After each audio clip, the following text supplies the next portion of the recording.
दिनांक 17 जानेवारी रोजी गोपनीय माहिती मिळाली होती।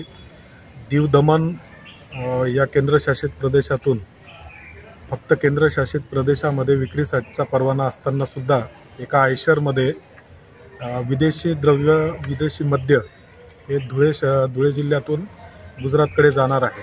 त्याप्रमाणे पथक तयार करून गोपनीय माहितीतील वाहन साक्री रोड येथे थांबवून त्याची तपासणी केली असता सदर वाहनामध्ये एकूण 4,17,000चा विदेशी मद्य हे त्यामध्ये Old Monk, Royal Challenge, Royal Stag, Black Bacardi, Black Deluxe, Sterling Reserve, Old Monk, Budweiser Magnum अशा एकूण 4,17,000 व आयशर वाहन असे 16,17,000चा मुद्देमाल ताब्यात घेतलेला आहे। सदर अवैध दारू तस्करांनी ही दारू कमिन्स कंपनीचे पॉवर जनरेटर याचा आतील भाग रिकामा करून त्याच्यामध्ये लपवून हा मुद्देमाल ते वाहतूक करून घेऊन जात होते।